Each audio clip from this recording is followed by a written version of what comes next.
있습니다. 자, 매주 화요일에는 현역 의원들과 함께하는 정치화투 시간이 있죠.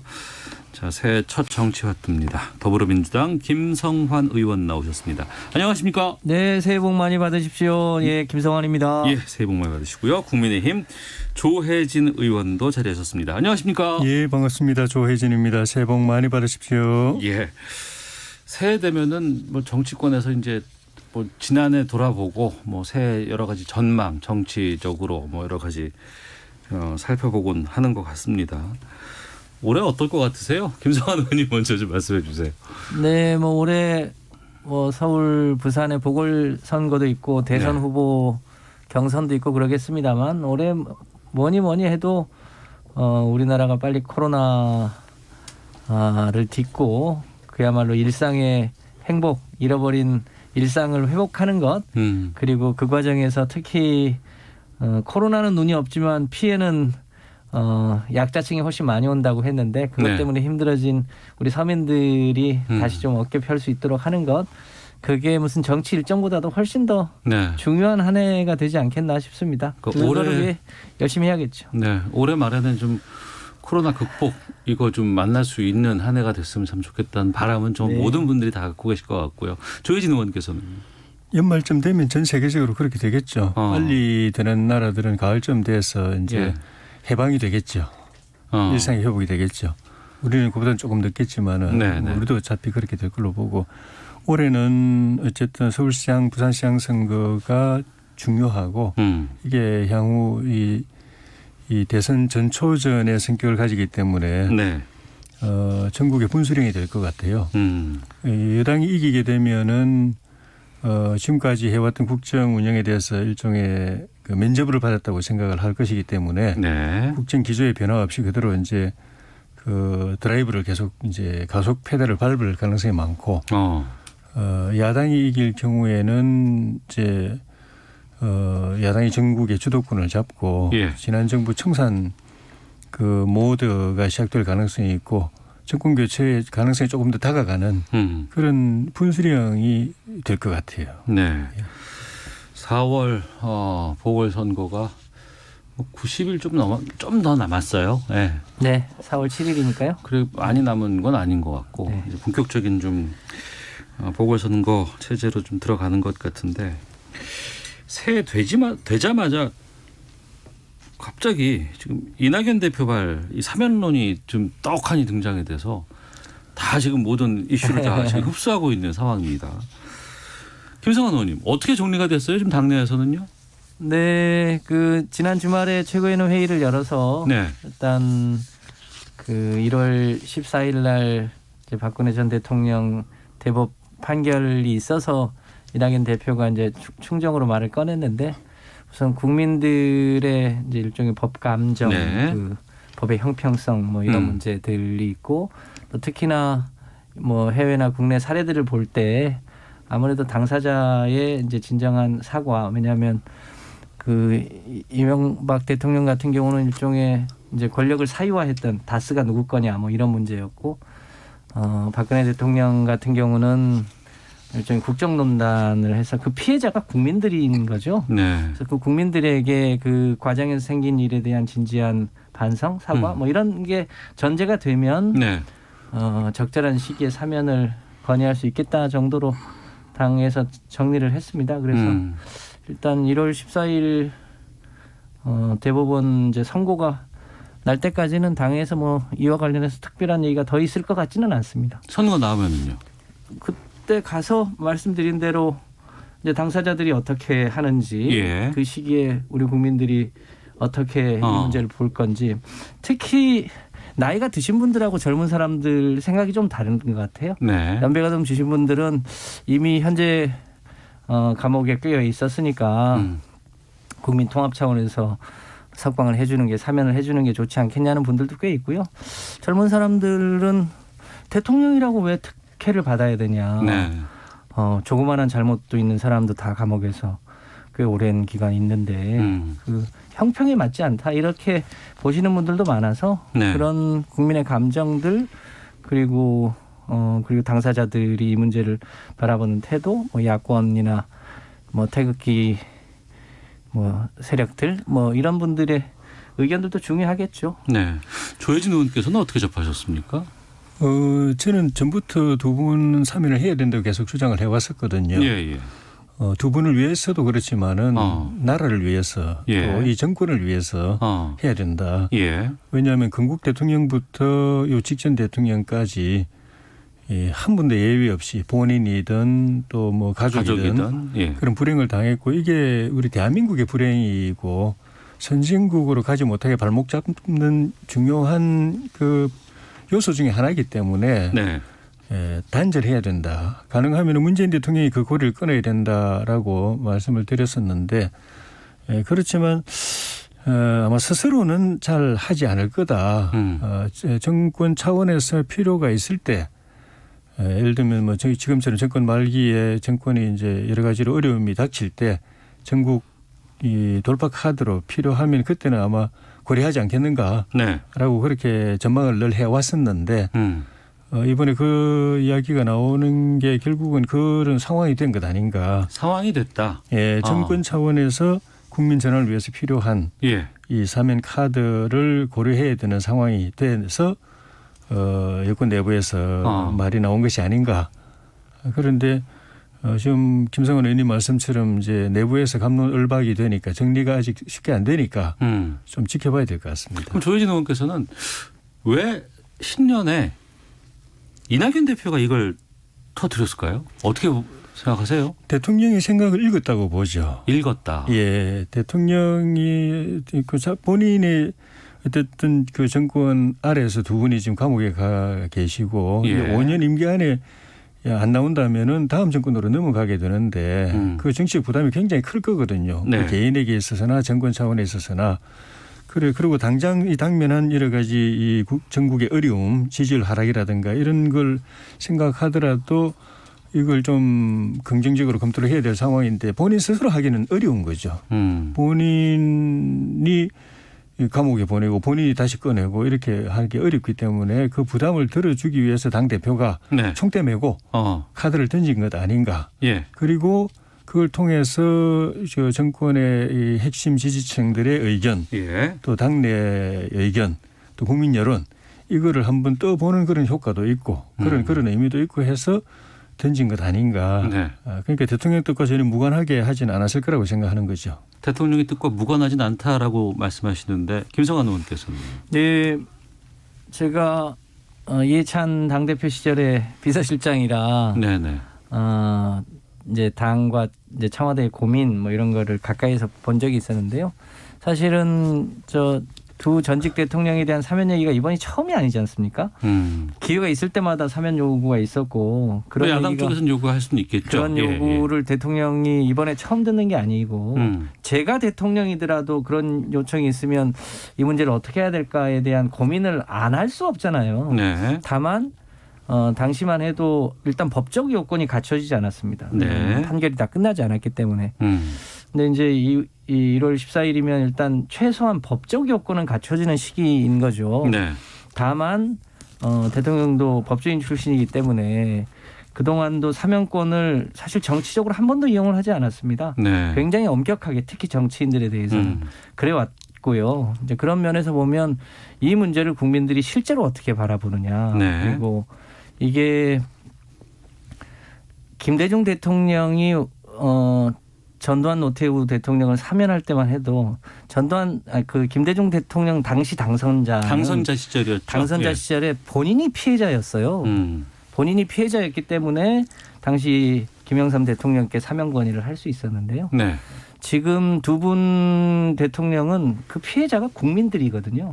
그러니까 이거를 그냥 대통령이 알아서 그냥 결단할 수 있는 사안이 아닌 거고 대통령의 성품상 이것을 무슨 간보거나 떠보기 하거나 이럴 뿐이 아니십니다. 네. 이제 그런 면에서 실제로 그 국민들에게 여러 가지 피해를 줬던 전직 두 대통령이 법적으로는 이제 요건은 생깁니다만 어떤 태도를 갖느냐 그 문제에 대해서 국민들이 어떻게 바라볼 거냐 이 문제가 저는 가장 중요한 문제라고 생각합니다. 앞서 두 분께서 다 4월 보궐선거가 중요하다라고 말씀하셨잖아요. 네. 그럼 이 사면 이게 이 논란이 이 보궐선거에는 어떻게 작용을 할까요? 어떻게 전망하십니까? 여권에서 카드를 검토하는 측면에서는 여러 가지 고려사항이 있는데 그중에 상당히 중요한 부분이 4월 보궐선거 표심일 네. 거라고 저는 생각을 합니다. 그런데 결과적으로는 4월 보궐선거든 아니면 전반적인 대통령 지지율이든 네. 이거에 이 사면은 큰 영향을 저는 못 미칠 거라고 보는 게 예. 국민들이 지금 정권에 대해서 불만을 가지고 지지율이 계속 떨어지고 민심이 자꾸 이반하고 있는 원인이 결국은 국정 운영의 파행 때문에 그게 본인들에게 당장 피해와 고통으로 오는 그것 때문에 실망하고 네. 돌아서는 거거든요.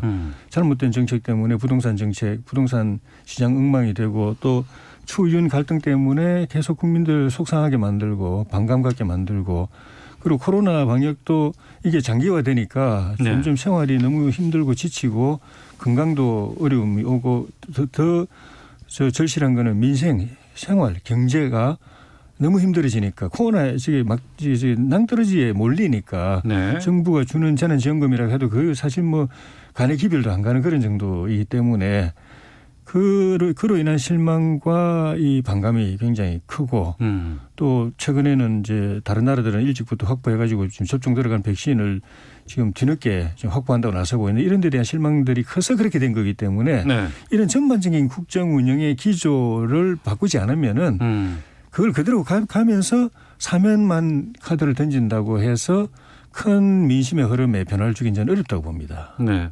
그럼 그렇게 만약 판단하신다고 한다 그러면 김성환 의원님, 뭐 충정이라고 하고 여러 가지 뭐 고민들이 있는 시점이 됐고 여러 가지 뭐 상황들은 나왔다고는 하지만 이게 그렇게 뭐 선거에도 도움이 되는 건 아닌 것 같고 또 어떤 국민들의 마음을 살 수 있는 이런 것도 아닌 것 같은데 그러면은 이게 들고 나온 상황이 좋은 게 아니잖아요.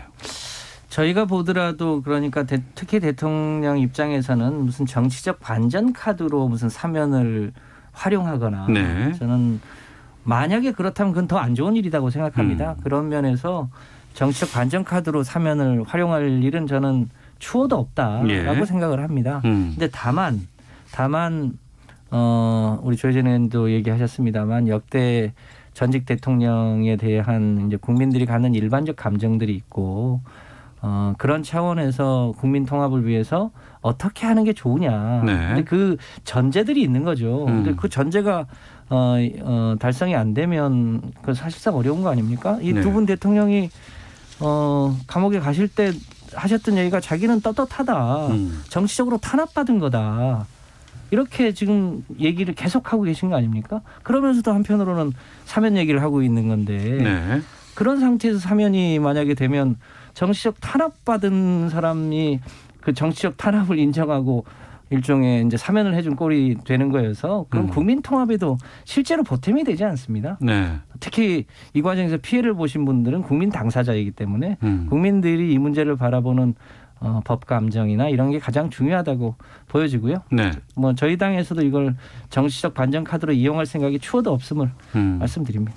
그럼 국민의힘 입장에서는 이 사면을 앞으로 그러니까 해야 된다고 보시는 입장이라고 아까 말씀하셨지 않습니까? 어떻게 계획하실 생각이세요? 저희로서는 뭐 딱히 뭐 따로 뭐 대응할 그런 건 별로 없는 것 같고 결국은 그 대통령이 고유 권한이기 때문에 예. 대통령이 결정하셔야 될 사항이고 저희는 지금까지처럼 이제 사면 주장을 계속하고 특히 이제 대통령이 직접 결자 해지하실 것 네. 임기 마치기 전에 퇴임하기 전에 이 문제를 풀고 나갈 것 그거를 계속 요구할 수밖에 없는 입장이죠. 예. 알겠습니다. 자, 뭐 새 되고 나서는 이제 여러 기관마다 지금 여론조사 결과들을 많이 지금 내고는 있습니다. 뭐 저희가 구체적인 뭐 수치는 말씀 뭐 드리지는 않겠습니다만 전반적으로 좀 지지율이 특히 이제 대통령 지지율도 그렇고 이제 당 지지율도 그렇고 민주당 쪽에서는 좀 별로 좀 이렇게 만족할 만한 성적은 아닌 듯한 보여요. 또 추세는 좀 많이 좀 하향으로 좀 가고 있는 것이 아닌가라는 분석들도 좀 나오고 있는데 당 내에서는 지금 어떻게 보고 계신지도 좀 여쭙겠습니다. 네, 이제 대통령 이제 집권 5년 차로 접어들기 때문에 네.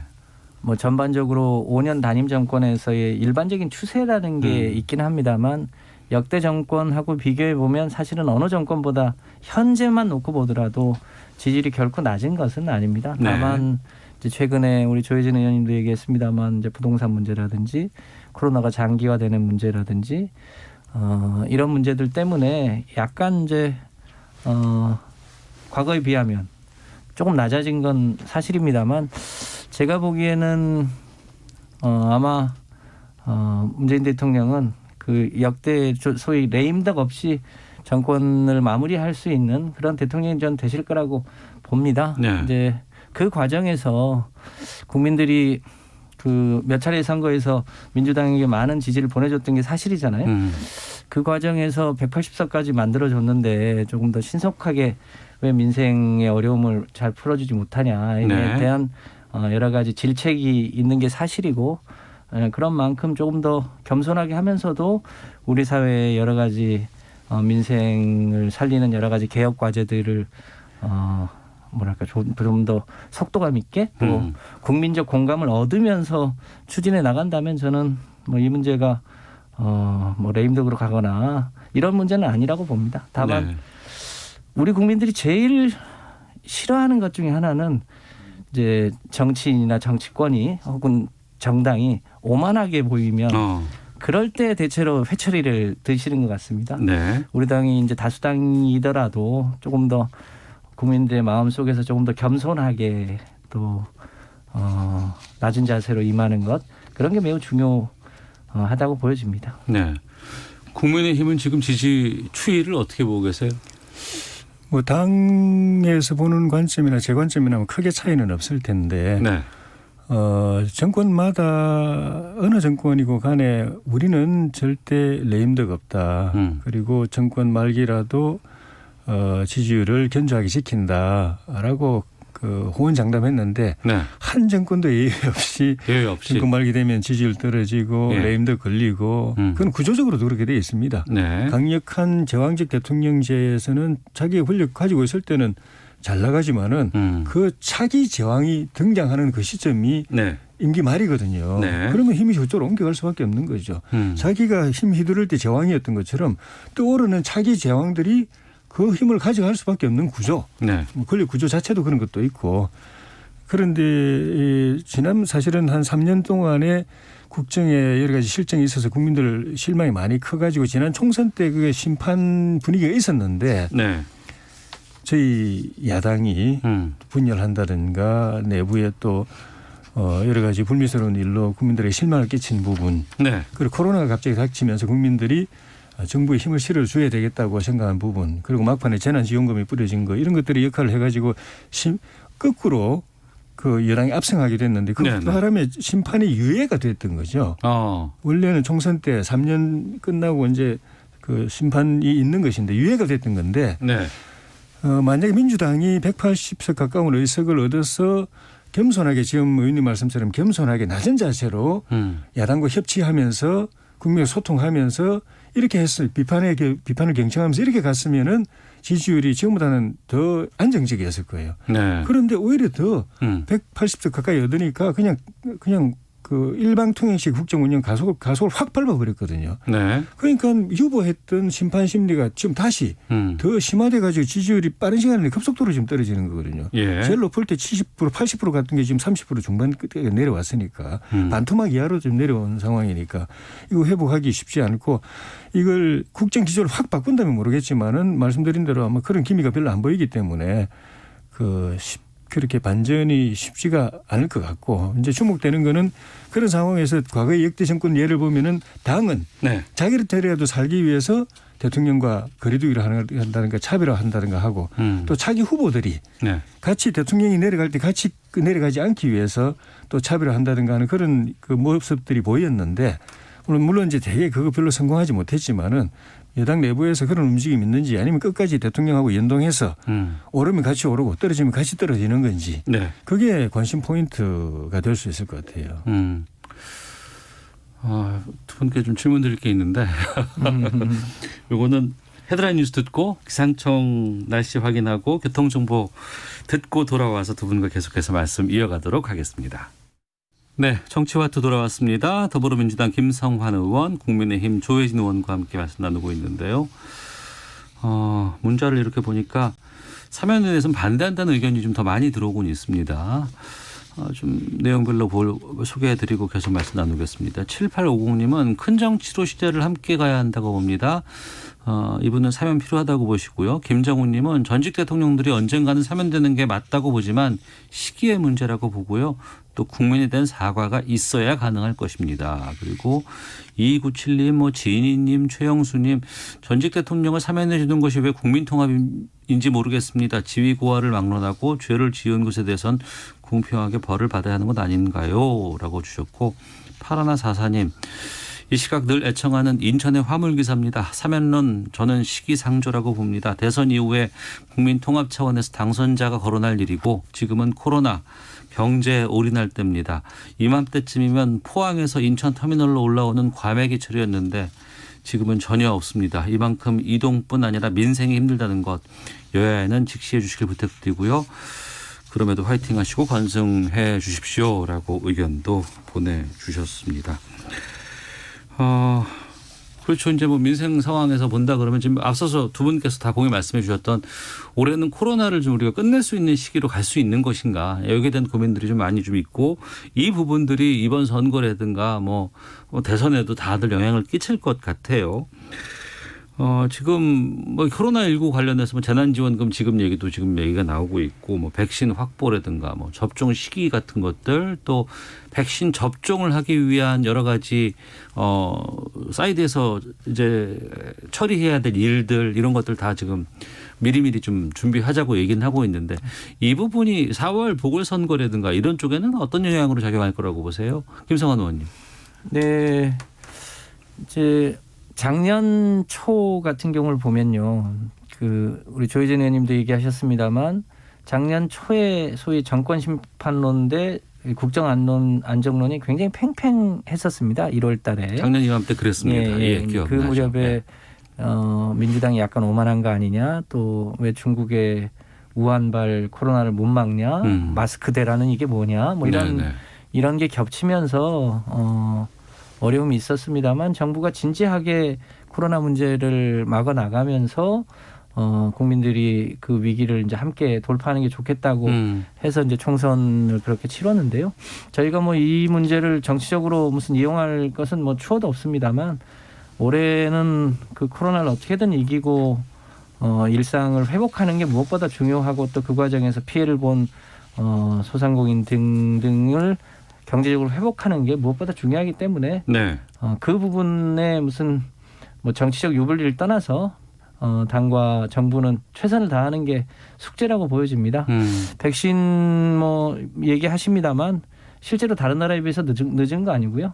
우리나라가 또 의료 시스템이 굉장히 안정돼 있기 때문에 접종을 시작하면 굉장히 빠른 속도로 해나갈 거라고 보고요. 네. 영국과 우리나라가 인구 규모가 사실 비슷합니다. 우리가 5천만이 좀 넘고 영국이 6천만 수준인데요. 거기에 하루에 지금 확진자가 하루에 거기는 5만 명이 넘습니다.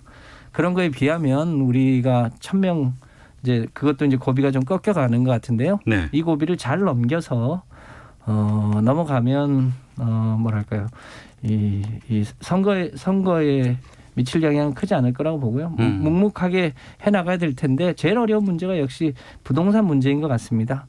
이 부동산 문제에 대해서 여러 가지 다각적 이제 대책을 통해서 네.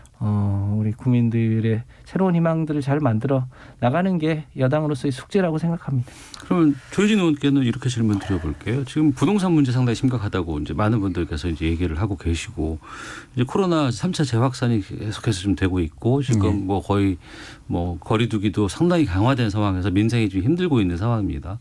앞서서 이제 정권 심판에 대한 것들이 지난해 4월에는 유예가 됐다고 하셨는데.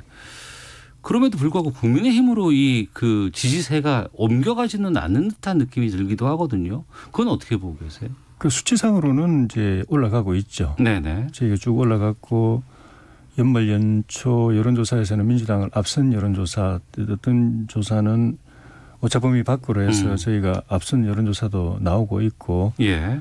수치상으로는 그렇게 반영이 되고 있는데 그게 적극적인 지지냐 하는 이제 질적인 부분에 있어 가지고는 좀 더 봐야 될 부분이 있는 것 같고. 예. 근데 어쨌든 저희가 21대 국회 시작해서 힘없는 야당으로서 이렇게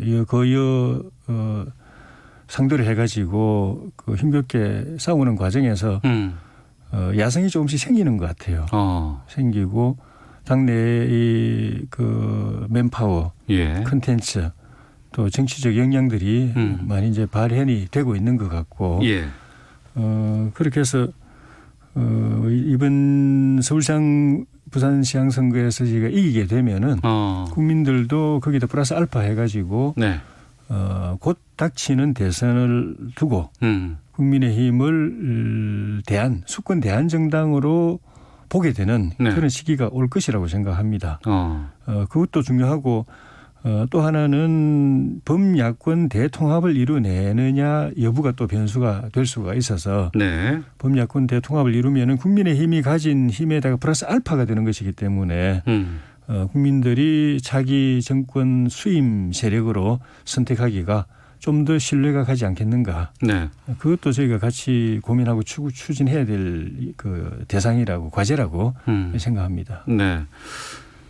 그러고 보니까 정말 지금 여야 모두 4월 보궐선거가 상당히 좀 중요한 포인트로 지금 작용할 수밖에 없는 상황이고 그런데 이제 부산시장, 뭐 서울시장 두 곳을 봤을 경우에 지금 국민의힘에서는 상당히 다수의 후보들이 지금 포진해 있는 상황인 것 같습니다.